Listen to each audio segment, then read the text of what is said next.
Folks, folks, folks. All right, we're back, folks. Welcome back to the Fallout stream. And today, I have something very special for you. This was suggested by Brutalk. Before we dive in to more episodes, more thrilling episodes of Fallout 4 gameplay, we're going to take a little walk down memory lane. About 7 years ago, this video was released in defense of Fallout 4. Now, judging by the title, it thinks of Fallout 4 positively. I will say I've never seen this video. And it was suggested that since I was attempting to do an optimistic stream of the game, that I kind of cap off my playthrough with a watch of this video to see if I kind of agreed with its sentiments. And I don't know, I figured that we still have a lot to get through with the 2 DLCs, and it would kind of be a nice breath of fresh air to take a break from a bit of gameplay and instead watch this video, since we've just finished the main storyline in our last episode. So, without further ado, I'm going to pop on this video, and I'll be making frequent pauses and remarks throughout.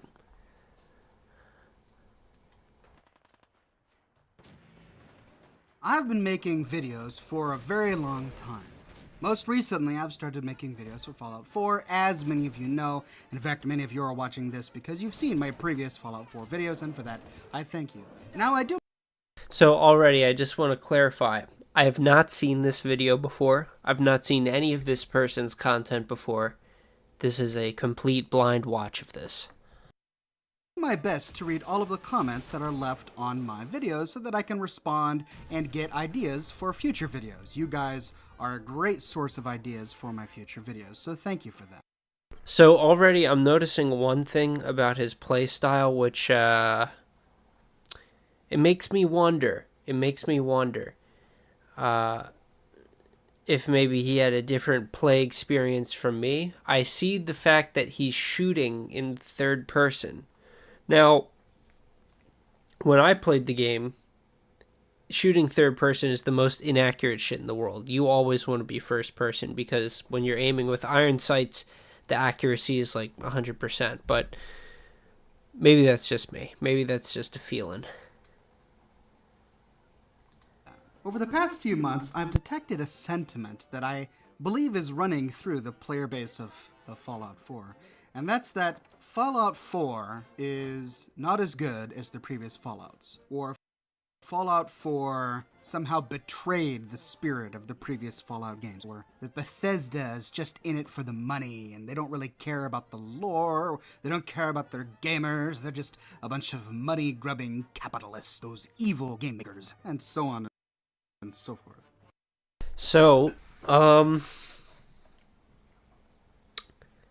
is Fallout 4 worse than the previous Fallout games? That's an interesting question. I mean, at the core of that question is what makes a good game, period. And frankly, lots of things can make a good game. If you're back in the 90s and you're restricted heavily by your hardware, then your good game is probably not going to be dictated a lot by its graphics. It's probably not going to be dictated a lot by, wonderful sound design. Like the sound chips were just kind of clunky and garbled back then. Although that's not to say there aren't some fucking awesome sound effects from back in the day. But all this to say, there are factors that obviously with time, I'm getting off the point here. The point is, there's lots of different aspects to a game. Fallouts 1, 2, at the core of their game was the best stories ever in a post-apocalyptic setting or wherever. I mean, I won't say that. Honestly, I haven't played both of them. But, that's kind of the level of praise that they receive. So it's very clear that the story's driving a lot of the enjoyment in that games. Gameplay, honestly, I don't hear that much about. I understand it's kind of isometric and like turn-based. From what I've seen of it, honestly, it's kind of clunky. And when I did play a bit of Fallout 1, I was having a hard time getting into it. Granted, that was a long time ago. Maybe if I tried it now after playing other isometric games, I would enjoy it a bit more. But all this to say, the real appeal of Fallouts 1 and 2 were their story. So, in that sense, that can kind of establish this mentality that for a game to be a good Fallout game, it needs to have a great story. And that also gets into a second point of like, did this betray what it means to be a Fallout game? Because, and I think the answer is that it definitely is one of those things, right? Like, it's either a bad game and it like sticks to being Fallout, or it's a good game, but it's not a good Fallout game. It's something else. Um, so anyway, first two games driven by their story. Fallout 3 clearly not driven by a great story. I think that's the number one criticism of Fallout 3 is the fact that you're just going after your dad and happy birthday, pal. It's time to die in a tank of water. New Vegas had a great story and also was on the Gamebryo engine. I don't know how much like it kind of used the more niche aspects of the Gamebryo engine. I think that it was pretty basic in how it approached the gameplay. But you know, I'm just talking out of my ass here. This isn't from personal experience. This is just from observations of other people playing and from what I've heard them speak about. And then, yeah, so to finally get to Fallout 4, I think that, the story is about on par with Fallout 3, to be honest. Fallout 3 probably has a bit more detail in its story and lets you ask more questions, and kind of like flesh it out a bit more. But in terms of quality of the writing and like memorable narrative and enjoyable like plot beats or whatever, I really think it's about the same with both games. Alright, moving on.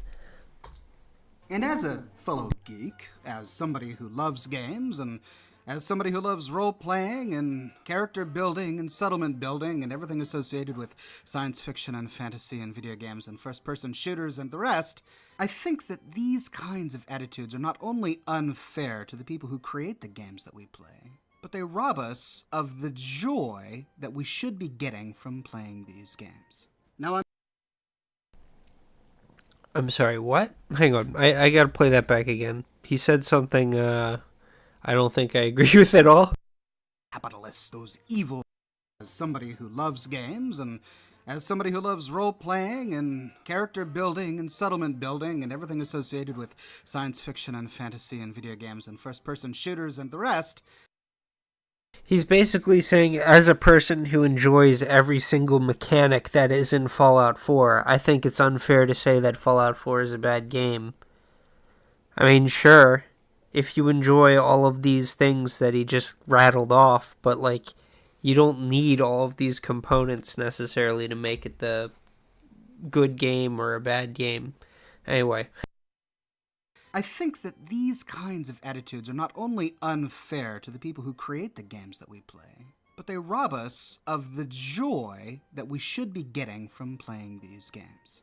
Now, I'm not suggesting that you shouldn't criticize games, or that those who criticize Fallout 4 are inherently bad or doing something wrong. I don't believe that at all. You should criticize games, just like all art should be criticized. But what I'm talking about goes beyond constructive criticism and into just unthinking toxicity. There's a distinct vein of players, I have noticed, that have this sort of unthinking toxicity where they just find things to complain about, where they just pick at things that really don't merit the level of criticism that's being given. And they ignore many of the positives about what they're criticizing, and I think this is very true about Fallout 4. So what... I mean, I kind of get where he's coming from. Like, it can seem like sometimes, like, I'll even admit to it. There's lots of moments in my playthrough probably where it seems like I'm just complaining for the sake of complaining. But I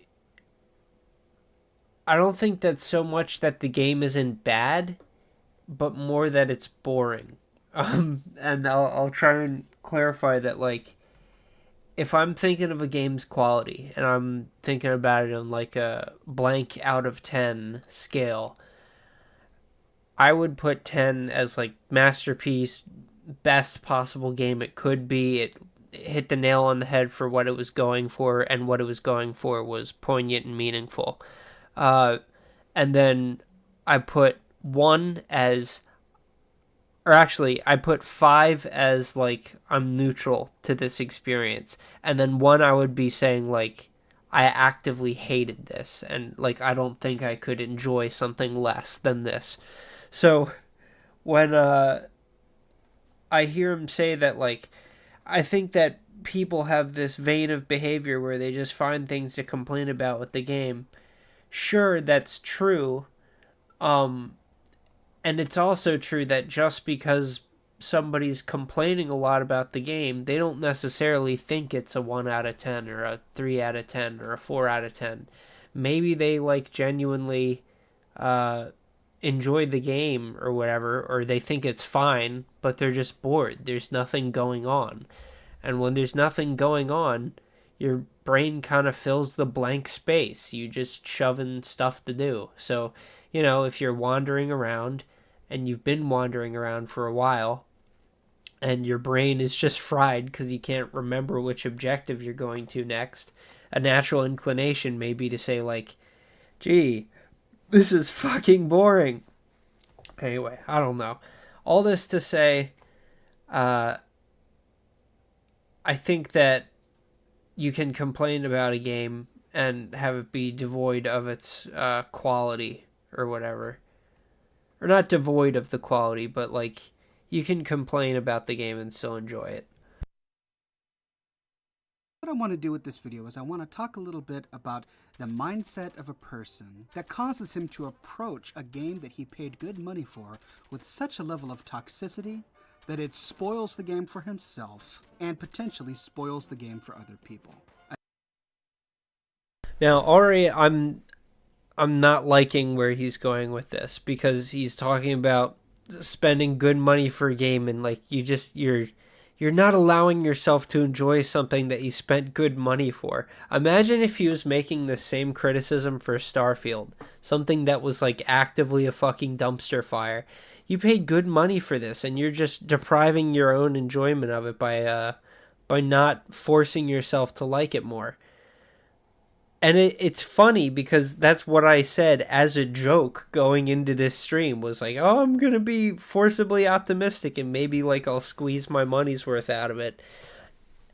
That's not a healthy way to approach being a video game consumer, as it were. You should not have to force yourself to enjoy something. You're paying money to people who are professionals at entertainment. That is what a video game creator is, a video game production company is.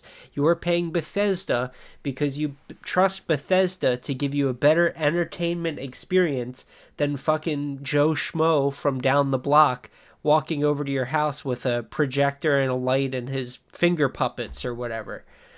Like, you're paying that money because you expect value out of it. And if this guy's criticism is you shouldn't expect things to be given to you on a silver platter, no, my friend. You absolutely should expect things to be given to you on a silver platter because you paid for this experience. There was a financial transaction that occurred that made it so you are deserving of some compensation. All right, anyway. I think that worldview does an injustice to the game. I don't think the game deserves it. And it's just a poor use of the few years of human life we have here on this earth to spend. I don't know about you, but I don't have fun spending 90% of my time griping about a game that could be better. Now, I know there are some people out there that spend their time that way. These are toxic people, and they just love pointing out flaws, and they don't provide any positive criticism. They don't point out the positives. They're just negative people, constantly toxic. Those kind of people exist, and you'll never cure those people. You can't do anything to convince those people. You must simply... Dude, this guy sounds like he's upset about, like, some particular people or something. Like, he was talking about Fallout 4 with his friends group, and then found out that, like, 4 out of 5 of them fucking hated Fallout 4, and he was the one guy who liked it. And now he's, like, trying to... You're all just fucking toxic and constantly negative. Like, I mean, yeah, you're right. You shouldn't spend like 90% of your time complaining about things, and it's not a healthy mentality to have. But, you know, complaining about something is it's a couple of things. One, it's cathartic. So if you're having a bad time, complaining about something is a way to vent. It's a way to get release and relief and allow you to endure whatever you have to endure. Number two, it can be funny because, frankly, Bethesda has a lot of loose ends that they didn't tie up. They left untied, and it's funny to point them out because there's lots of them to point out. It's like, you know, it's lots of low-hanging fruit. What else is there to say? It's not because the people are overly negative. It's that regular people are being presented an overly negative thing and, you know, going to town on it. Now, I should clarify, I'm not saying that a mostly negative thing. I'm not saying that, again, that I dislike Fallout 4. I'd consider it like a 7 or an 8 out of 10. I had fun with it, but it's definitely... actually, I'll kind of reserve that a bit more. It was probably like a 6 or a 7. But, like, you know, I had fun with it. It was just boring sometimes. A lot of the time. And also it was nonsensical. But anyway, I'm wasting a lot of time here. We got 18 more minutes to get through. Do what you can to block them out of your lives. But they're a very small portion of our gaming community. The majority of us play games like Fallout 4 because we see something intrinsically beautiful about the game. Whether it's the art, or the storytelling, or the game mechanics, we see something unique, something you can't really find anywhere else in exactly the same way, something that draws us in, and we might not always be able to express why. We just know that we like it, and we enjoy it, and we identify with it, and we can understand it, and so we play the game. I think a lot of the toxicity that I feel from many players of Fallout 4 comes from a few character flaws that we all have to struggle with at some point or another. Now,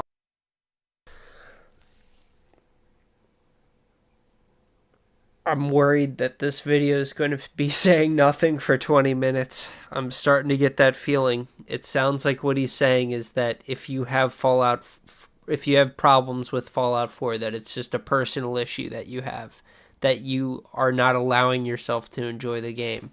And if he's just going to be saying that for 20 minutes, then Brutalk, I'm sorry, but I'm going to have to call you out for wasting everybody's time on my stream. Anyway. Now I want to say that many of the criticisms for Fallout 4 are justified. I'm not saying that it's a perfect game. What I'm saying is that it doesn't... Wait, hang on. I'm sorry. Can we rewind? Did he just encounter a glitch in his gameplay that he's commentarying over as he said, it's not a perfect game? I'm pretty sure a car just spawned in front of him as he said that. Are justified. I'm not saying that it's a perfect game. What the fuck? Hang on. At some point or another. Okay. Now I want to say that many of the car. criticisms for Fallout 4 are justified. I'm not saying that it's a perfect... What the fuck? So I think the Deathclaw roared, and it knocked the car over, but then it like physicsed it back in the other direction and glitched out. Anyway. Game. What I'm saying is that it doesn't have to be a perfect game. And if you expect a perfect game, you have an unrealistic expectation. It's not the game that needs to adjust to your sense of perfection. It's your expectation that's the problem. People criticizing Fallout 4 aren't saying that it needs to be perfect. Like, I don't know what else to say about that. People who are criticizing Fallout 4 are suggesting ways that it could be better and are leaving open the possibilities beyond that. For example, Fallout 4's gameplay loop of going around and clearing out new locations that you haven't explored yet, and clearing out the raiders there, getting some good loot from it, going back to a settlement, selling off the excess, making some bottle caps, then doing the whole thing again. That is a fun gameplay loop. But Fallout 4 is a little limited in its locations, and also a lot of the main quests and the side quests have you visit locations that you'll already have explored on your own if you were just wandering around. So a big problem that the game has is that you will experience content and then the game will give you a quest that wants you to go experience the content you've already experienced. And then you're just like walking through a cleared building, getting the one thing, going back and finishing the quest. There's a criticism right there of Fallout 4. Now, ideas for how it could be better. Well, they could take the map size that they have now, reduce the amount of empty space around the edges, and make more of the buildings in the Commonwealth enterable and usable and have, interesting things going on. Be more economical about their location usage. Now, folks, I just voiced a criticism about Fallout 4. Anywhere in that did you hear me say, this game needs to be perfect? Exactly. Let's talk a little bit about perfection. And I'll start by saying something that I know many of you will not like to hear, but it's true. And it's that Half-Life 3 will never be made. 10 years ago, Valve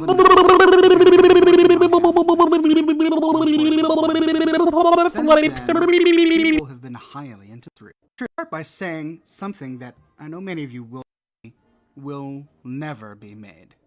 10 years ago, Valve announced that they were going to be working on Half-Life 3. Of course, it's never come out. Since then, people have been highly anticipating it. Every year, journalists... Didn't Alex come out? And I mean, aren't they continuing that? Speculate about Half-Life 3. Every E3, gamers anticipate that Valve will say something about Half-Life 3. Jesus, E3, this video's dated. And yet they never do. And the reason that Valve will never complete Half-Life 3 is because no matter what they do, no matter what game they make, it will disappoint the majority of players. No matter how good it is, it's just going to disappoint. The reason is because the idea of Half-Life 3 can never, in any world, be matched by the reality of Half-Life 3.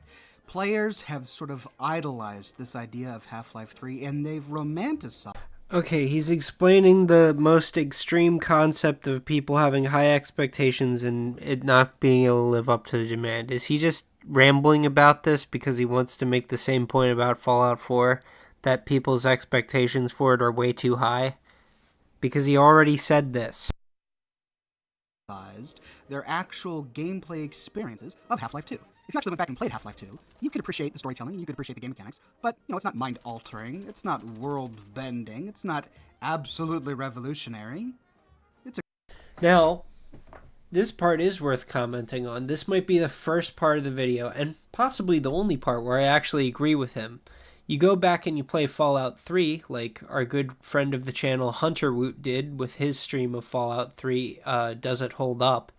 And his answer was, no, it doesn't hold up. That it was far more boring than he remembered, and that all of the, major landmarks and things that he remembered enjoying about the game growing up, when he revisited them now, they were, very kind of cardboard, by comparison to his memory. So I think that I do appreciate and agree with his point here, that if you go back and you play the old games, they don't necessarily hold up as well as you think they do. For example, I think with Fallouts 1 and 2, I think that a lot of the people who really enjoy the story in that game, maybe it's been a while since they touched the gameplay in it, because frankly, I've heard other people complain about the same thing, that like that's the big reason why they haven't gotten into 1 or 2 is the gameplay. I trust that its story's amazing. But yeah. And then Fallout 3, Hunter confirmed that, yeah, it's not very fun. And as a viewer, it wasn't the most fun either. It was very bland looking. There was a lot of identical looking hallways.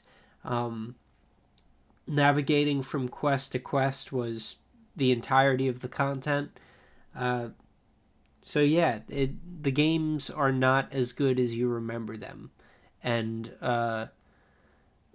I think that nostalgia alone can affect the expectations for a video game, and did affect the expectations for Fallout 4, just not as severely as this guy's positing. A good game.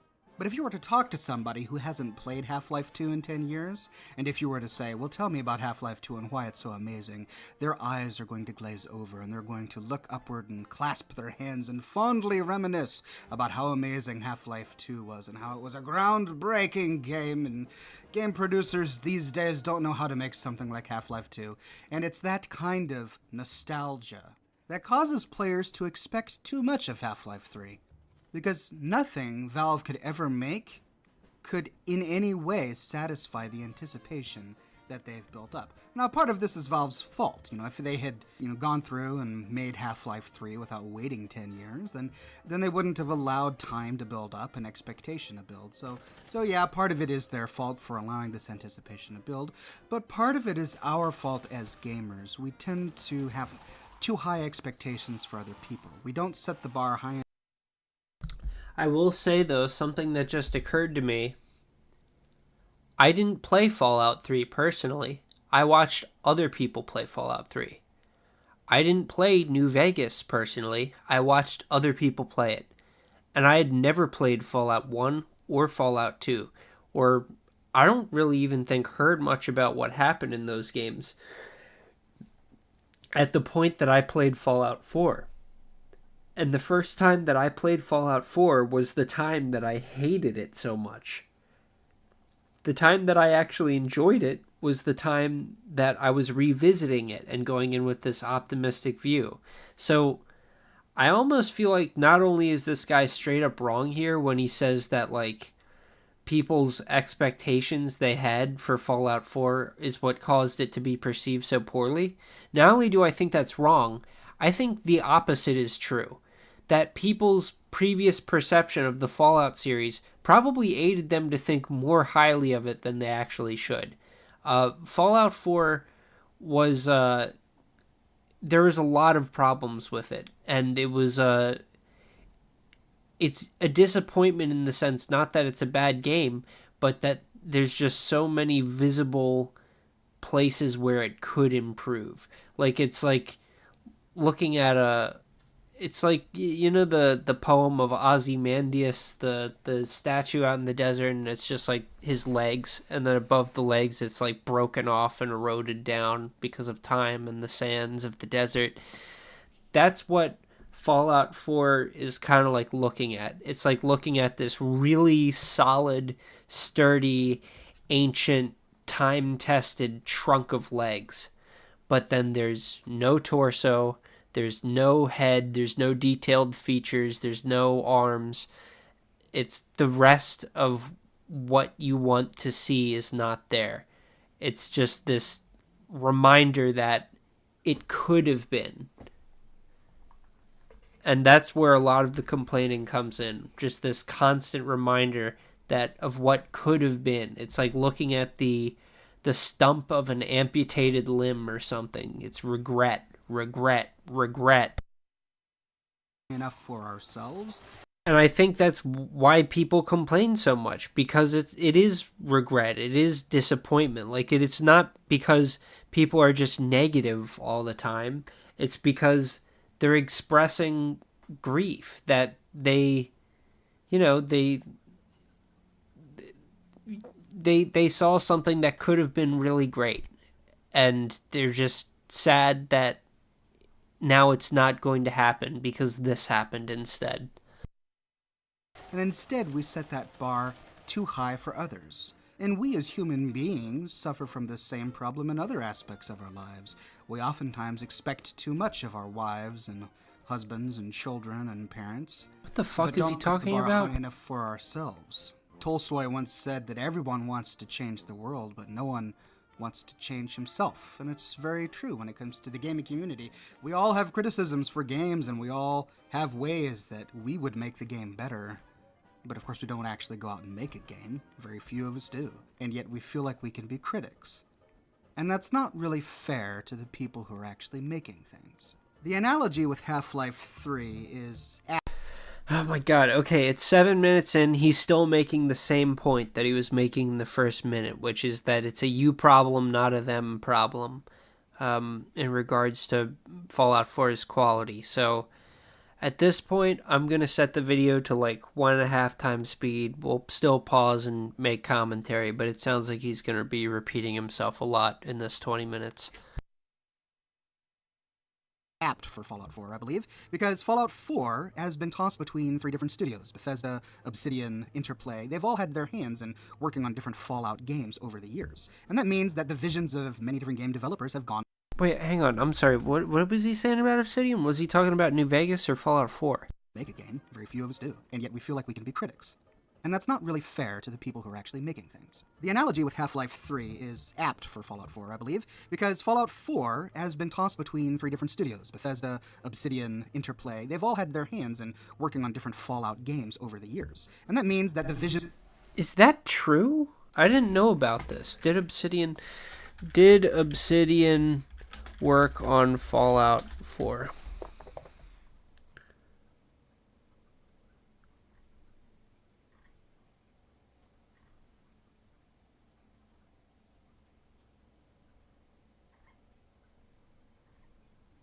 What?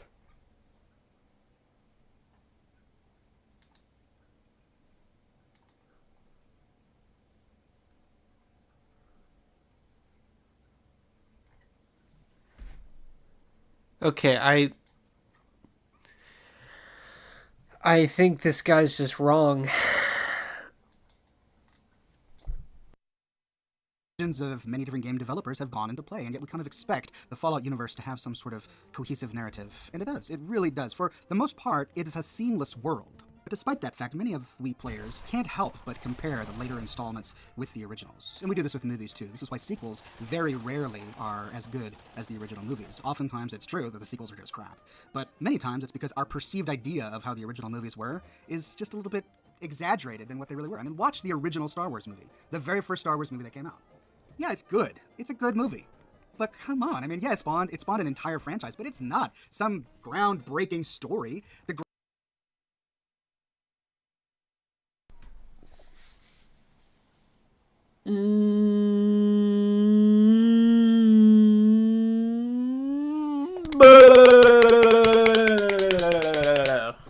This guy's missing the fucking point so hard.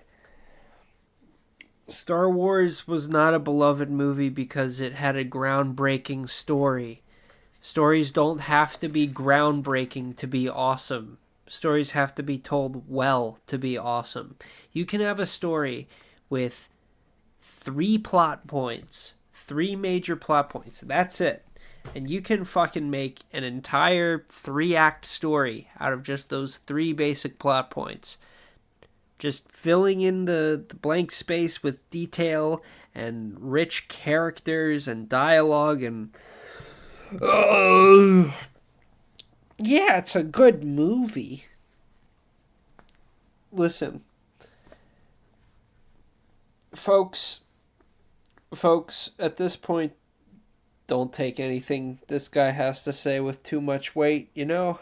Take it with a grain of salt. He thinks that the original Star Wars was just okay, and I'm sure that he loves the prequels, though. He's happy that it eventually led to the prequel. graphics of the time are what made the original Star Wars what it is today. It was an intense experience in the theater, but as a story, it wasn't mind-blowing. It's your typical hero saves the princess, defeats the evil wizard. That's the story of Star Wars. One of the biggest criticisms I often read about Fallout 4 is that it has failed to capture the spirit of the Fallout franchise, and I disagree with that wholeheartedly. I was introduced to the Fallout franchise in 2008 when I played Fallout 3 for the first time. Since then, I've gone back and played both Fallout 1 and Fallout 2, and I am in love with the franchise. I think the story is great. And I think that Fallout 4 is an excellent addition to the franchise. I think it carries on the spirit of the franchise well. Now, that doesn't mean that in order to carry on the spirit of the franchise, you had to do everything the way that Fallout 3 did, just in the same way that Fallout 3 didn't have to do everything the way Fallout 2 did, and so on and so forth. If that was the expectation, then Fallout 3 should not have been in a three-dimensional world. It should have been in an isometric world like Fallout 1 and Fallout 2 had been. It's okay to innovate. One of the more frequent complaints that I read about is the fact that the sole survivor has voiced dialogue options. We actually hear his... Like how he's saying it's okay to innovate, and then he's just showing the fucking, like, monotonous melee combat that's still in the game since fucking Morrowind. Just hop, hop, pop, pop, pop, pop, pop, doing, like, one little chip of damage at a time. Or her voice when we respond to dialogue options. Personally, I'm a little torn on this. I liked the Fallout 3 and Fallout New Vegas way of doing things. I liked being able to select an option and not have a little bit of color projected onto my character. I wanted to kind of fill out that color. And yet at the same time, I actually really enjoy listening to some of Nate and Nora's dialogue options. I think the voice acting is great. I think some of the lines are really funny. So this is one of those moments where I do understand where some of the critics have some problems with this new way of doing things in Fallout 4. And yet I can also admire the artistry and the creativity in the way that Bethesda decided to do this. Listen, you can admire artistry or good qualities in something and still criticizing it for being insufficient, you know? Like, I don't know, like, if you ask someone to fucking... I don't know, I don't have a brilliant analogy for this at the moment, but let's say that you had, like, a swimming pool, and you paid someone, like, fill this swimming pool with golden ichor or some shit, and then a week later or something, when the job's supposed to be done, you look and there's just like this tiny little puddle of slurp juice of the slurp, and you look at it and you say, hey man, that's nowhere near what I was looking for. And they say, but look at the quality of it, it's just so pure, it's exactly what you were looking for.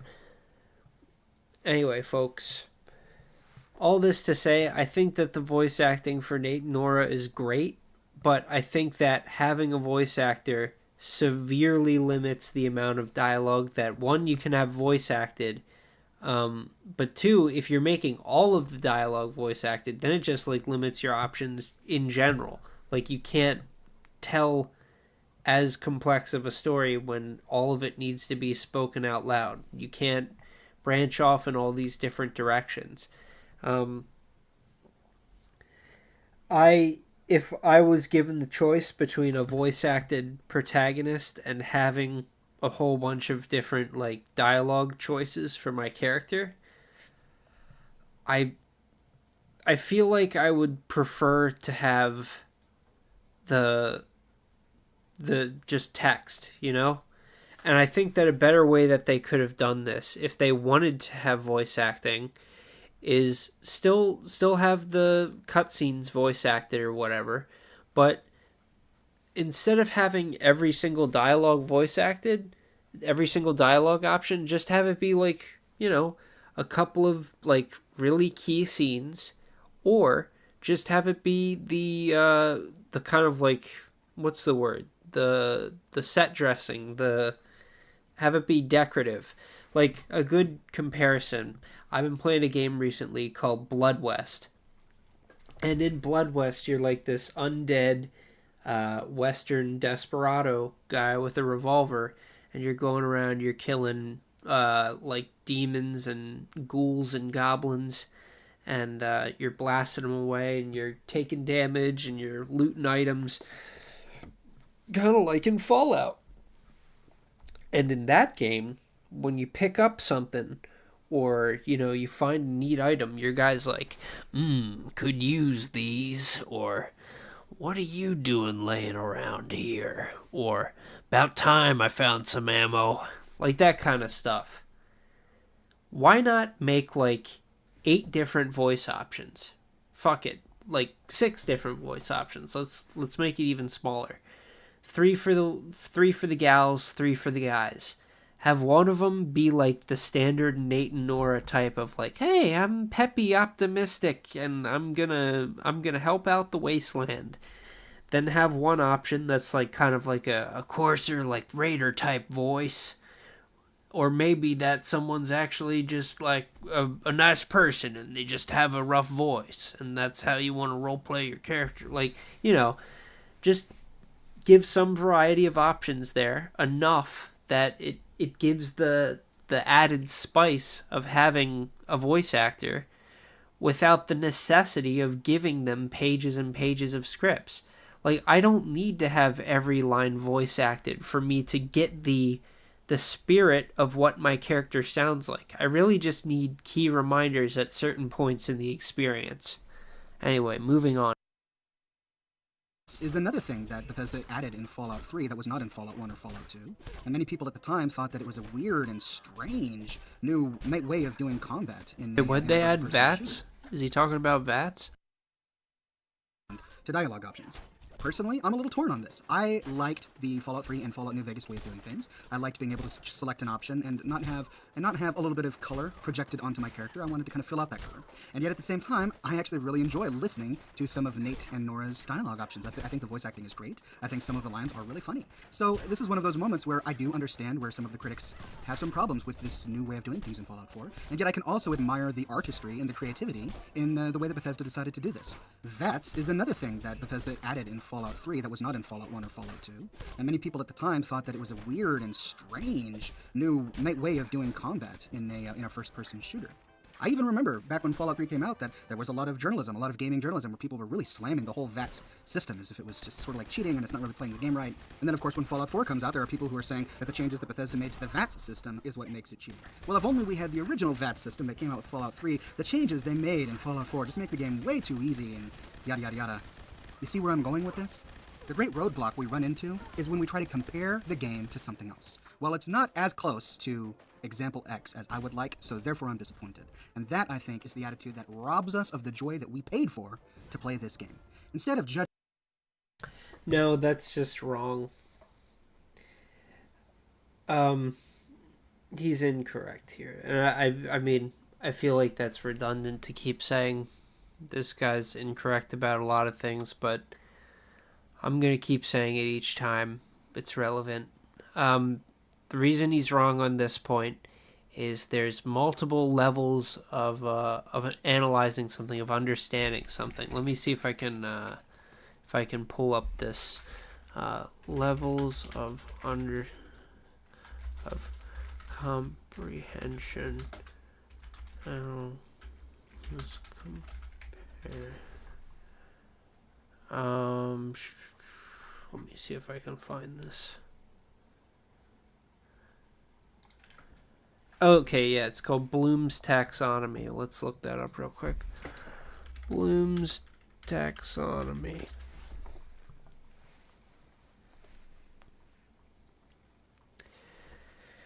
It's to develop a common language for teachers to discuss and exchange learning and assessment methods. For our sake, let's pretend that it's created for the sake of criticizing art, because I think it works in relatively the same way, criticizing or understanding a concept. So, key number 1, remember. So, if you remembered what happened in Fallout, that is your base level of evaluating whether or not it was a good game. If you can't even remember what happened in a game, there's a good chance that it sucked. Understand what the facts mean. So you understand the basic gameplay loop that was presented to you. You understand the plot of the story. You understand all of these things. This will help your ability to say, is this good? Is this bad? This is what happened. Apply the facts, rules, concepts, and ideas. So this would be shown like a little bit more little bit more comprehension of the situation. If you're taking specific pieces from the experience, specific quests, specific patterns of gameplay, and you're pointing to them and saying, this is a reason that the game focuses heavily on this, or this is a reason that I think the gameplay needed to be improved in this part. You're talking about specific examples, basically. Analyze, breaking down information into component parts. So this would be like, kind of like what we're doing here. Wait, hang on. I got ahead of myself here. I started just rambling. Folks, don't just start rambling when you're streaming. That's never a good idea. It will lead you down wrong holes, Because while this is a thing I remember from school, this is not the thing I was remembering from school.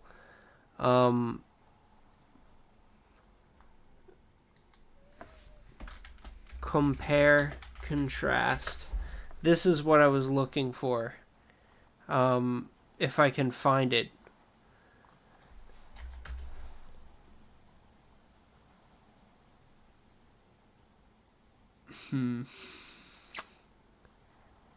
Well, okay, whatever. We have failed. I apologize. I have failed in this regard, but I'll just tell you what I was essentially trying to say on this point.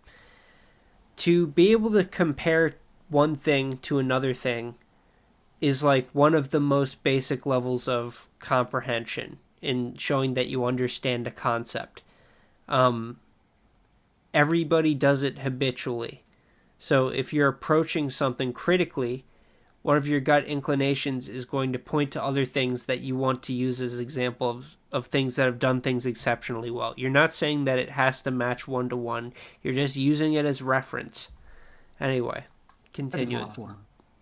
I know that I'm kind of pausing the video here a lot. I'm being a regular DSP, but I think it's better to stretch out this 20-minute video as long as it can go, because this guy says a lot of wrong things, and apparently he has 1.5 million subscribers. I wonder what he's famous for, but it's certainly not his opinion of Fallout 4, because this is pretty tepid. This is a tap water opinion. By other games or by other incarnations of this genre, we should judge Fallout 4 by what Fallout 4 is. It's a great game. As I try to prove in my lore series, the stories in Fallout 4 are heartbreaking, nostalgic, and wonderful. If you're all about the story, all it takes is a little bit of effort to explore this horrible world and find unique corners here and there where a story pops up that you missed because you were so busy playing the game the first time. The game has incredible replay value. Every single time I play the game, I see something new. I have 5 different characters. What worries me is when he just said that the story was great, he's pointing to examples of side quests. He's deliberately avoiding talking about the main story, which is, pretty central to the experience. You got to talk about that. On this game, I've beaten the game on 4 of those characters, and every time it's been a completely new experience. Partially because of the gameplay, I was able to spec my character in a different way, and partially because of the choices that I made while playing the game. I chose to avoid the Minuteman questline in one playthrough. In others, I decided to side with different factions. No, it's not just like Fallout 3, and it shouldn't be. No, it's not just like New Vegas, a game which I loved. But it shouldn't be. It also doesn't get the credit it deserves for allowing you to keep playing after you beat the game. That, in my opinion, was one of the greatest flaws of Fallout 3 and Fallout New Vegas, and that is the primary reason that I haven't played both of those games to death like I have played Fallout 4. Okay, now this is an interesting point. This is the first interesting point of the video, I'd say. Because now we're getting into the core question of, does replayability, or sorry, not replayability, does continued playability outweigh the positives of a solid, cohesive ending? Because there are a lot of reasons to have a narrative just end. By having a narrative just end, you can have the conclusion of the story be very climactic and filled with high stakes and, choices and twists and turns that led to that ultimate point. If it just goes on and on forever, eventually you do start to lose the punch of like what was the story being told here to begin with. Was there one at all? I think that continued playability is fun from a gameplay perspective. I don't necessarily want to start a new file, new game plus. Like, I do enjoy the idea of running around with the one character that I created and holding on to all the things and continuing to accumulate more and more badges from all my adventures, all that good stuff. But no, I don't think it outweighs. I don't think that is worth sacrificing a solid ending to a story for. And I think, I'm kind of have the advantage of being a time traveler here, but I just played Baldur's Gate this year, or not this year, last year, and it was fucking fantastic. And that game had a solid ending to the story. Like, you can't keep playing it after you beat Act 3, but it was long enough and dense enough that I would happily replay it over and over and over with different like builds and different combinations and permutations. Especially Act 1 of that game. It's so interconnected, and it uses the space of the world so well. And I think that by comparison, look, here I go right now comparing Fallout 4 to something else. This is something that Oxhorn would have a problem with. He doesn't want me comparing this game to any other games. But something that Baldur's Gate did very, very well in Act 1, and it's the quality of Act 1 that made me enjoy it so much, is how dense the content is within the world space. Every single little nook and cranny that you go to, every little tree clearing or corner of an encampment or character that you come across has some bit of dialogue or thing that you can interact with and do more with. It's not just filler space because the map is square and therefore everything inside the boundaries needs to be filled out. It was every single speck of dirt and every single leaf of every tree is getting used for something here. And that's something that Fallout 4 does not do at all. That's the big problem with Fallout 4. It has a few key locations and a whole lot of nothing outside of that. So after you've raided those few key locations, the quests that the game sends you on are going to also have you visit those locations, and you've already experienced it. Or vice versa, you do the main quest, you do all the side quests, you experience all of these locations, and now you've got nothing left to explore on your own at the end of all of this being handed what to do next. So it kind of hampers the spirit of adventure to it just you need to utilize your space good. It's because when you beat Fallout 3 or you beat Fallout New Vegas, it's like the game ends, and you lose this motivation to build your character anymore. You're kind of like, well, why continue? I already beat the game. And I was dreading that feeling when I started playing Fallout 4, and I was so pleased after beating the game that it brings you right back down to the world, and suddenly you've got new quests to do. You've got new Minuteman quests to do. Oh no, you sided with the Railroad? Well then, hey, head back to Railroad headquarters. You've got more Railroad quests to do. Or you didn't side with either of those two factions, but holy cow, Vault Tech Workshop just dropped. You've got a new radio signal. Head on over to Vault 88 and you've got some new quests to do. The game doesn't end, and Bethesda needs some credit for that. They listened to their player base, they listened to the people who are playing their games, and they responded, and Fallout 4, I believe, addressed a serious issue. And then They did address a serious issue. in that there is a desire for the gameplay loop that they created. The problem is that when you create that gameplay loop, you need to stitch it together with the RPG that existed before. If you're not going to completely do away with the RPG aspect of Fallout, then you would at least need to be graceful about how you stitch it together with this new gameplay system that you've created. They didn't do that. It feels like every single. I was saying this in Discord the other night.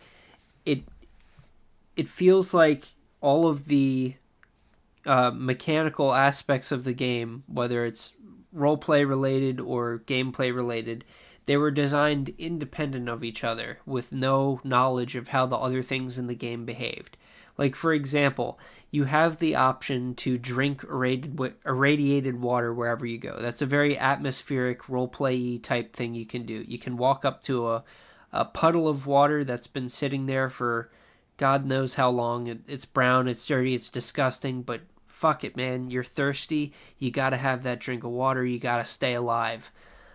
That is completely missing from Fallout 4 because while you can do that, you also have thousands of healing items and food items in every single possible house that you can raid and loot and do as part of the story. That's not to say that either of those things are bad.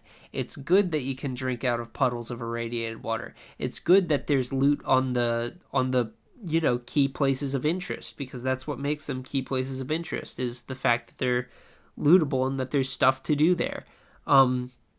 But when you have both of these things coexisting next to each other, it can now create problems.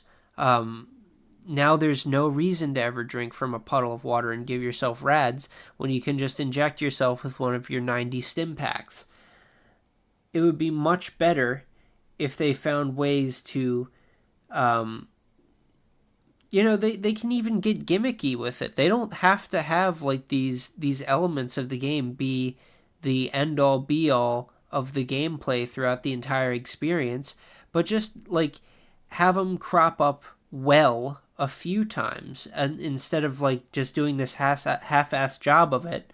Like maybe there's a part in the game where like your character gets all their shit taken from them and they have to make a really long trek on foot, and that would kind of force you to that would force you to be a bit more survivalist in how you approach things. There's a whole bunch of different approaches to how you can stitch together the previous elements of the game with the new creations that they want to add to the series. And I think that that's where the heart of all criticism of Fallout 4 lies, is how were these two things married together? And it's also why you hear so many comparisons, because you are comparing old elements versus the new elements and how they interact with one another. It's a Jetsons meet the Flintstones situation. You have people who criticize the entire settlement building system. Now, settlement building is what I do, and I think I know the settlement building process fairly well. And I agree with many people that settlement building has a lot of flaws. And that's what bothers me about Fallout 4. There are so many things about Fallout 4 that are great, that are beyond criticism, that I just think you don't really need to waste your time talking about these things because it's great for some people, like story and lore and dialogue options. And if we're going to criticize... I'm sorry, what the fuck is he saying? Is he saying that... Is he saying that the thing to criticize about Fallout 4 is the settlement building system, not any of the things that he just mentioned? You're wasting your breath if you talk about those things, that the real matter is its fucking base building system? Settlement building has a lot of flaws, and that's what bothers me about Fallout 4. There are so many things about Fallout 4 that are great, that are beyond criticism, that I just think you don't really need to waste your time talking about these things because it's great for some people, like story and lore. The story is beyond criticism because it's great for some people. What does that mean? There are so many things about Fallout 4 that are great, that are beyond criticism, that I just think you don't really need to waste your time talking about these things because it's great for some people. Like, What does that mean? Listen, ma'am. The war in Ferenginar right now, it's great for some people. So really, there's nothing to criticize. story and lore and dialogue options. And if we're going to criticize, we need to criticize about things that are actually real and tangible that impact huge swaths of people, like just simple bugs in the gameplay. Do you see what this guy's done? Do you see what's happened here?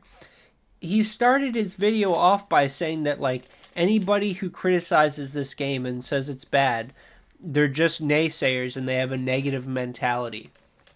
And then, in order to justify saying that they just have a negative mentality, he needed to invalidate the kind of criticism they were approaching the game with. The kind of criticism that they were approaching the game with was saying that this was not done as well as the previous games, or this lost something that the previous games had in it, like it lost the spirit of something. Now, he's gone and said that you can't do any of that. You can't compare it to other games. You can't compare it to the previous iterations in the series. You can't compare any of the old stuff because they're trying something new. And do you know what he's done by doing all this? He's made it so the only possible area of the game that you can criticize or talk about in a critical way are the new aspects that they added. The base building, the things that weren't in the other games before.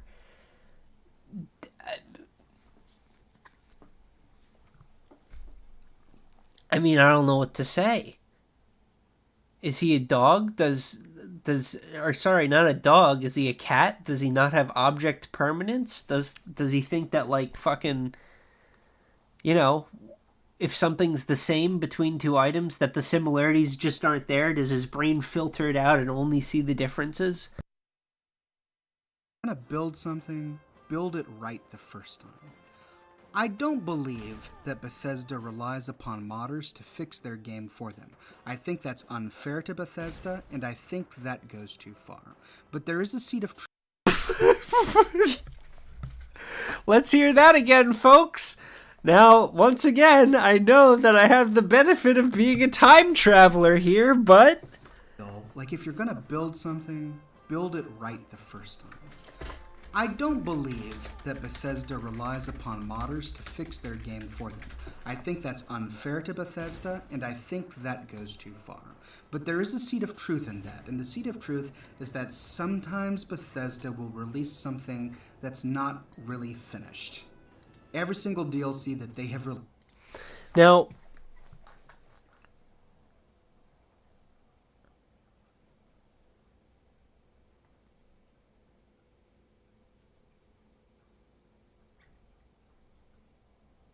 this isn't exactly what I was looking for. I'm pretty sure that I heard there was somebody at Bethesda who said that they were expecting the modders to fix Starfield, or that they were expecting a lot of modders to, Bethesda waiting for modders Starfield.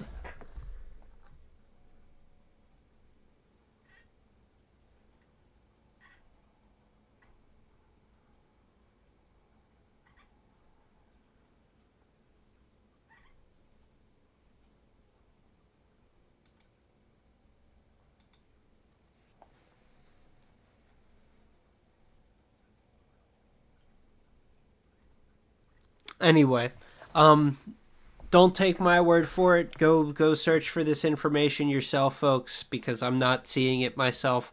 But I'm pretty sure that there was like a scandal that happened recently where people were very upset at Bethesda because they made some comment to the effect of, well, we're just going to wait for the modders to come out and patch everything. Like they'll add a lot of the content that our game is missing. So what this guy just said, based on that at least, completely fucking wrong. Released with, I think the exception of Far Harbor, has had some fundamental bug in it that broke the way the game was supposed to play. I don't think Bethesda relies upon modders to fix the bugs in their own game, even though the way it works out, that tends to be the case. It tends to be the case that modders will fix these bugs, and then Bethesda just doesn't see the need to fix them themselves because the bugs are already fixed. But I don't think Bethesda sets out for that to be the case. I think these are complicated games to make, and I think that they just fail to discover them before they let the game go. And then they don't have the time or attention to go back and fix them because they're working on the new DLC. That's fucking wrong. I think these are complicated games to make, and I think that they just fail to discover them before they let the game go. There's something called playtesting that every game goes through. At least every good game. Even the fucking shitty games that my friends make. I'm sorry, actually no. Even the fantastic games that my friends make have playtesting involved. The ones that never see the light of day or are never finished. There are still frequent check-ins along the way to say, like, hey, look at what I've been making. Isn't this cool? Isn't this neat? I added this thing. I changed this thing. What do you think? That's all a part of the fucking creation process, is accepting and internalizing and acting upon criticism. And Bethesda, time and time again, has proven that they can't fucking innovate. That's the issue here.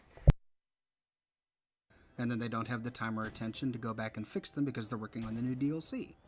And also, why would you assume that? Like, why would you assume that if a fucking game studio has time to concoct the DLC, that they don't have time to fix patches? What do you think is actually more time consuming? That is the most brain dead statement I've heard in this entire video, is they're too busy working on the DLCs. Buddy, if they've got the hood open, why don't you work on the fucking oil leak instead of the missing windshield wiper fluid, you know? Anyway.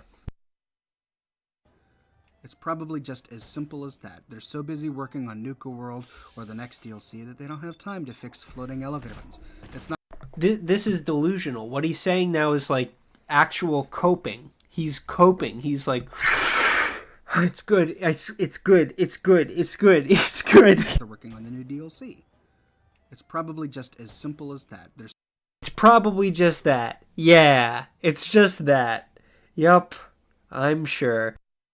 So busy working on Nuka World or the next DLC that they don't have time to fix floating elevator buttons. It's not that they think that modders are going to fix it, they're just really busy working on Nuka World. If I could wrap up these thoughts with one little sentence, it would be that we shouldn't compare Fallout 4 to our idea of perfection.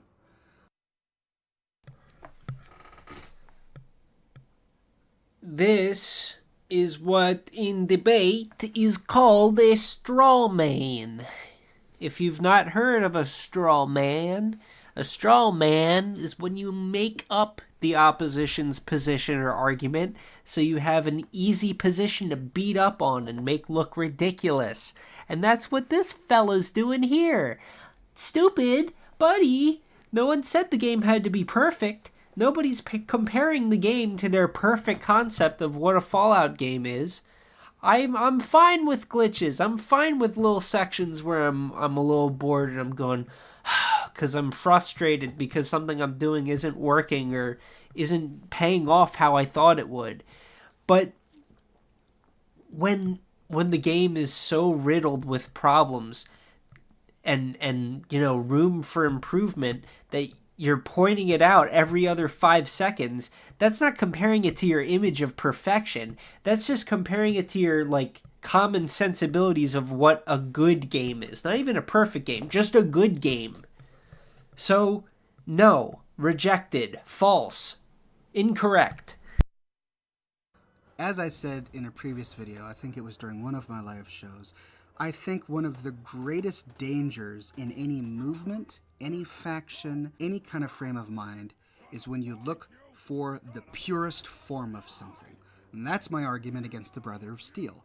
They seek purity, racial purity. They hate ghouls and super mutants and synths because they're not pure. What the fuck is he on about now? Is he trying to say that the game's like, that there's some poignant message in the game to be compared to the way people treat the game itself? Like, fucking Bethesda implanted some meta commentary about how their fans approach their games within their own game?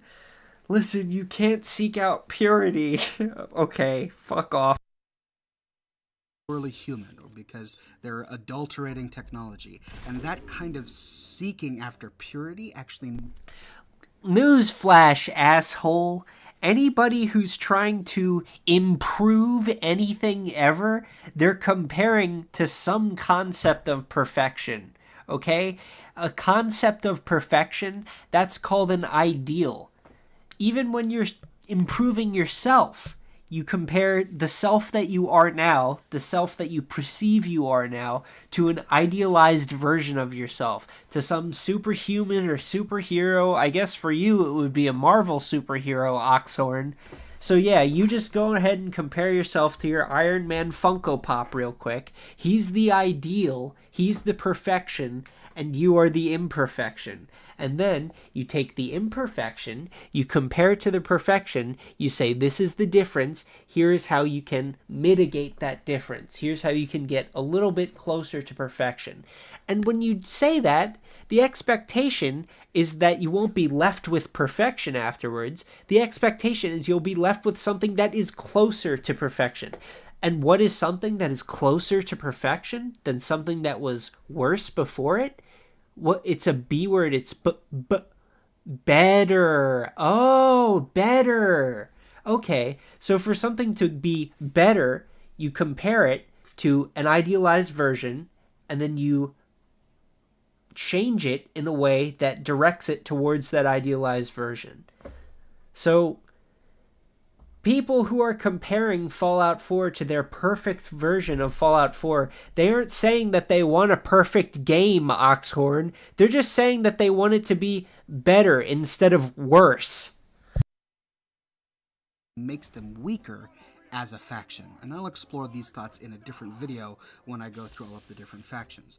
But when you look for purity in a game, well, this part of the game wasn't done perfectly, or this part of the game could have been done better, or compared to this game, I was really disappointed. When you have that kind of purist idea, this expectation for perfection, it robs you of joy. You rob yourself of the enjoyment that you could be getting out of the game that you paid hard-earned money for. There's two arguments here. On one side of the coin, you're saying, well, I paid my hard-earned money for this game, and so I expect it to be perfect. Well, okay, that's fine, but now that you've been separated from your money, it's not perfect, and you have a choice. Once again, straw man, no, it's not fine, because no one's saying that they expect their game to be perfect because they paid their hard-earned money for it. They paid their hard-earned money for it, so they expect to get their money's worth. That is the argument. They expect to get their money's worth. And frankly, I'm not even sure what the solid answer is there. Is it worth your money to get Fallout 4? Like, maybe if you like this sort of game, it's not awful. It's not great either. You can either still enjoy the game despite the fact that it's not perfect, or you can forever have negative feelings about the game and see that in your mind as a bad purchase simply because it wasn't perfect, right? It's all a matter of personal perception. There are lots of people who have bought and played this game, and there are many people who love it. It was I'm going to be a bit more practical here. And Oxhorn, I know that you're a real high baller in the YouTube sphere, so I'm sure that you don't have time to catch my streams. But if for whatever reason you're watching right now, Oxhorn, try applying the criticism, or not the criticism, because you don't like criticism. Try applying the logic that you just used to dispel criticism for Fallout 4 to any other game. In fact, why don't we take a game that you really don't like, something that you hated. I don't know what's a game you hate, but I'll just pick a game that fucking a lot of people hate. What was that one that was Hell on Wheels or something? No, that was a fucking AMC show that played after the Walking Dead TV show, early on. No, there was it was some motorcycle game that fucking sucked, but whatever. I'm getting ahead of myself here. Just take the logic that you applied to Fallout 4 and apply it to a game that you hate. how can you criticize a game that you hate if it's all just down to your own personal perception? What's the point of criticizing anything? Like, what's the point of, like, comparing, something that Valve made to something that a guy who's just figuring out how to use Java, what he made? Like, are you saying that, like, there's no discernible difference between these two products and that the thing that Valve made isn't clearly better? Are you saying that there is no objective standard that we can use to evaluate games anymore? It's all just subjective. It's all down to personal opinion and how much you delude yourself into believing I need to get my money's worth out of this product that I paid for? I mean, maybe he has a point, folks. Maybe he has a point.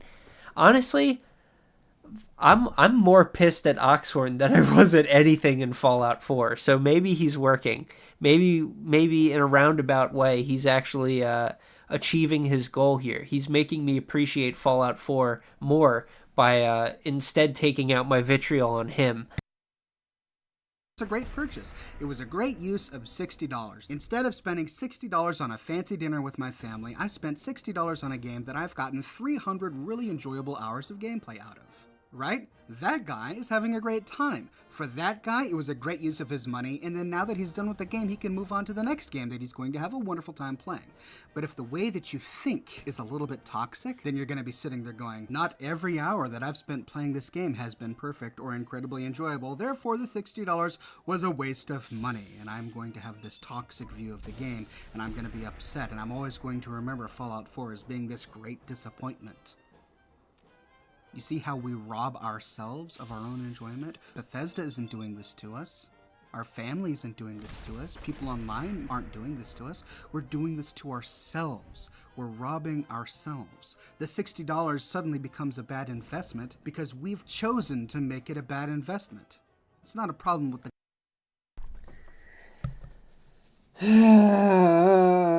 It's hard to keep my patience up with this video because he's just saying over and over again that, yeah, you could look at the glass and say that it's half empty, but what if instead you said it was half full?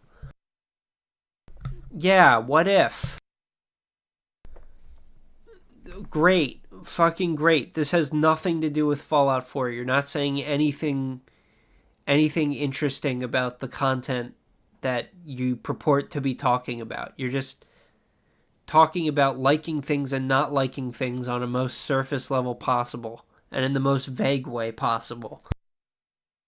The game, it's a problem with our own personalities. It's a problem with our character. It's a problem with our own worldview. It's a problem with society! Point. I'm not saying, and I never will say, that Fallout 4 is a perfect game. As I think I've made very clear, if you're seeking perfection, then don't look here. But the pro tip in life is that you can't find perfection. I'm not saying Fallout 4 is perfect. Set your I wouldn't say it's expectations perfect. appropriately before you go into the game. Don't believe the hype. Don't expect perfection anywhere. With people, with classes, with books, with movies, with relationships, with your children. Don't expect perfection, or else you will be disappointed. You will become heartbroken. If we were to take Fallout 4 and remove the word Fallout from it, and called it something else. You know what? I'm just gonna pause, and I'm gonna just practically and like a bit more, I don't know what the word is here, but I'm gonna give you something a bit more meaty to take away of my ranting and raging at this fella's video. Here's a reason why there's tangible good to going into experience expecting it to be good instead of going in with this blank slate mentality of like not expecting anything, like having no expectations. Sure, that can help, and you know it will help you avoid being disappointed if you had preconceived notions. But another problem if you go into everything expecting nothing is complacency and burnout and malaise, general malaise, and kind of blindness to when you've come across something particularly noteworthy. Like if you are given 1,000 albums, I'm saying albums because I'm a big music head. I love music.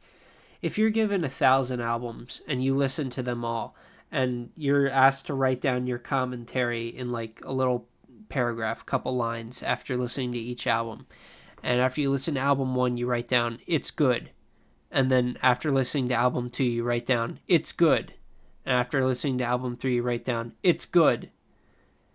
When you go back and you're looking at the totality of everything you listened to, how are you going to determine what was the best of the best and why? How are you even going to articulate that? And beyond like a whole intellectualizing, like why it's good to be able to criticize things smartly. No, it's not just because it helps you be good at criticizing it. It's because it helps you relate to other people. When you're able to articulate why you like something or why it's enjoyable or why it stands out above all these other things, why it's more perfect, as Oxhorn despises saying, when you're able to articulate why you think something's preferable to another thing, it helps people get interested in it. I don't think I would be interested in Fallout New Vegas at all if I didn't hear people endlessly talking about how it's a fucking masterpiece. I would have just brushed it off as like that weird like DLC not DLC of Fallout 3. And you know, what a fucking tragedy if I did. But another thing is if you go into experiences expecting them to be good, you can kind of force yourself through not enjoying something. So like if you're just approaching something neutrally, the second that you start to go sour on something, you'll just bail on it. You'll like, nah, whatever, I'm not interested with this anymore, and put it down like a fucking toy. But if I think to like a good novel that I read, where like maybe in the first couple chapters I really wasn't feeling it. Like if I force myself to just get through a couple chapters because I have this mentality that like, yeah, but there are a lot of people out there saying that this is a fucking masterpiece or that this like innovated everything or changed everything. Like if I go in with this outside expectation that it's going to be good, I can put aside my own reservations for a second and hold those judgments until the end of the experience. That's something that having expectations about a game or a piece of media can let you do, and something that you lose out on when you approach it with this brain turned off mentality. Let's call it Boston 2.0. And we didn't compare it to the previous Fallout games, and we didn't have this expectation for the purity of the game to closely match the previous Fallout 4s. How would we judge it? Well, it would be a good game. Would not be a perfect game, but it would be a great game. We wouldn't really have any complaints about the way that the first-person character has dialogue options because it's its own unique game first time. If you're all about the story, all it takes is a little bit of effort to explore this horrible world and find unique corners here and there where a story game that it brings you right back down to the world and suddenly you've got new quests to do. You've got new first time.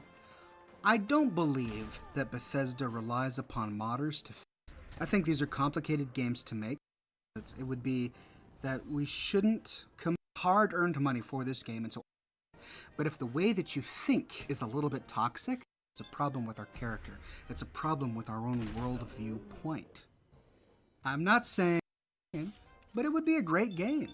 We wouldn't really have any complaints about the way that the first-person character has dialogue options because it's its own unique game. It's a. That's just wrong. I mean, that's just wrong.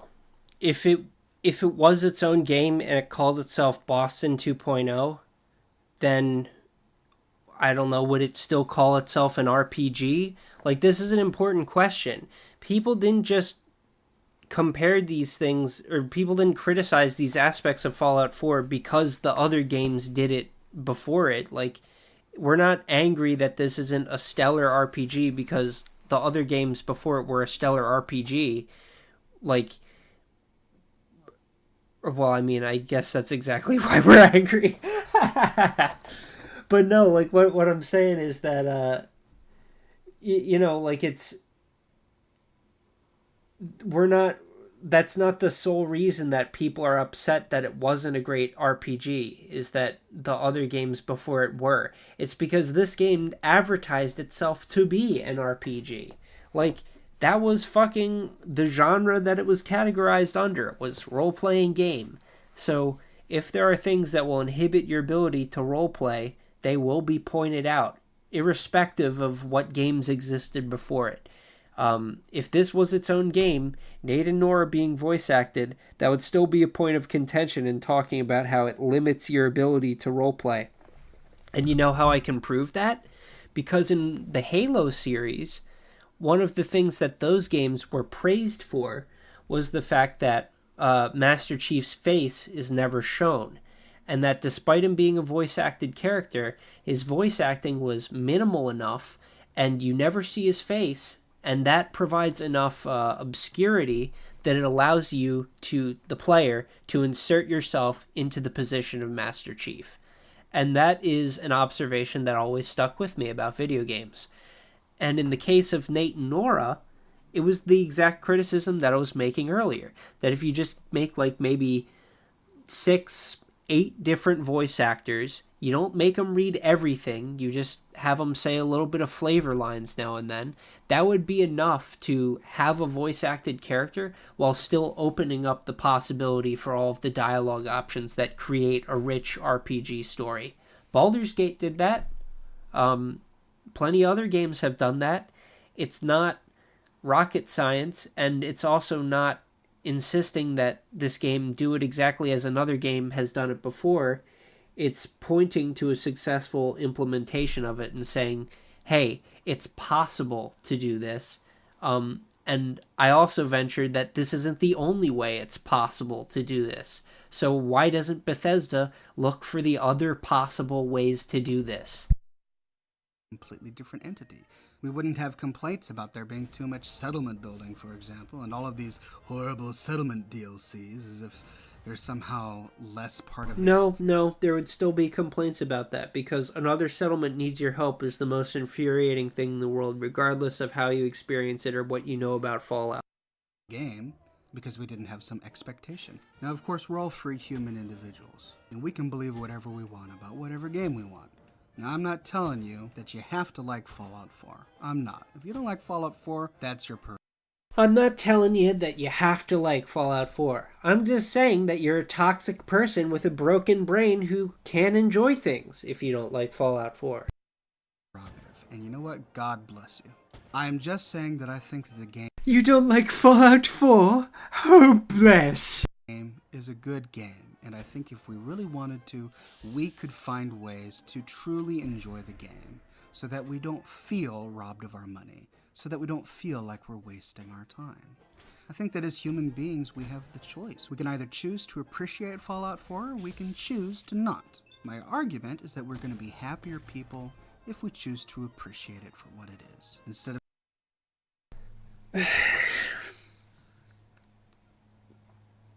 No. You'll be happier in the short term. If you turn off your brain and say, this is fine, you'll be happier in the short term because you won't be disappointed that you've lost money and you're not getting your money's worth out of an experience. You won't be disappointed by the fact that you had expectations and that they weren't met. But in the long term, you know what you will be depriving yourself of? You'll be depriving these video game studios of the criticism that they need to improve their player experiences. Sometimes a studio needs to be told, this fucking sucked, so they get the message that this fucking sucked. Clearly they didn't get that message strongly enough with Fallout 4, or even with New Vegas. Or sorry, not New Vegas, Jesus Christ, I'm so sorry. With Fallout 76, they didn't get the message, and that led to the dumpster fire that we have with Starfield now. But, this is the real harm that you're creating by turning your brain off and saying, we can enjoy it, and we'll be happier people if we just accept that and learn to enjoy it. Well, Oxhorn, are you happy now?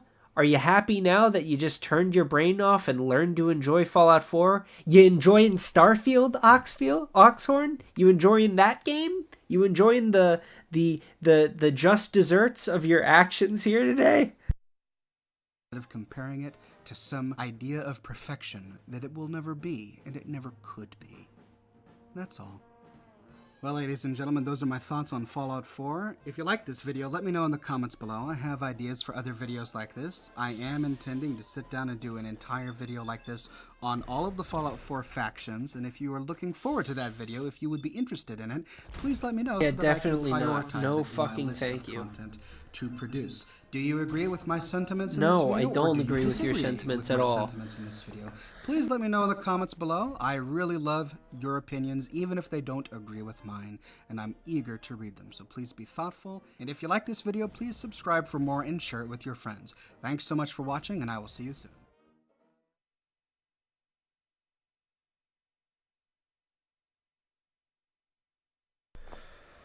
Oh, okay, so the comments on this are saying that,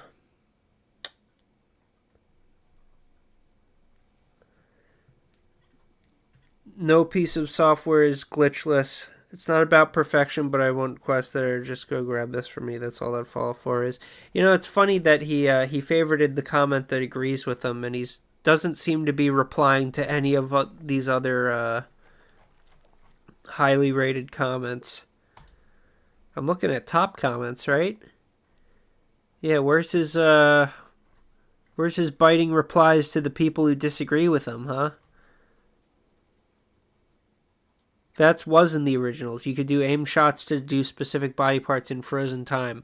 I remember when my Xbox was the first game I got was Fallout 4. The game was my first game that I truly loved. Wow. Good for you, Ben Whitney 8303.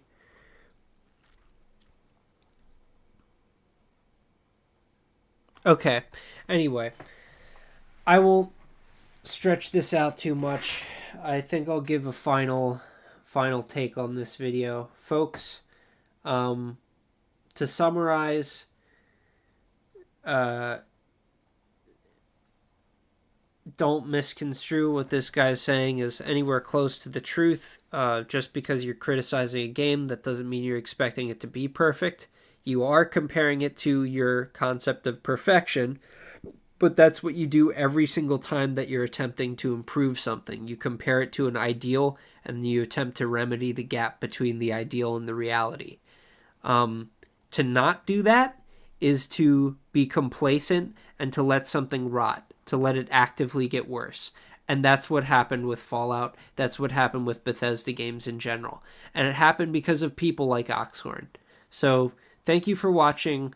Join me for the final DLCs of Fallout 4 in the streams to come. And after that, who knows? It will be new territory for the Fallout hole. Maybe we'll do more Fallout content. Maybe we'll branch out. See you then.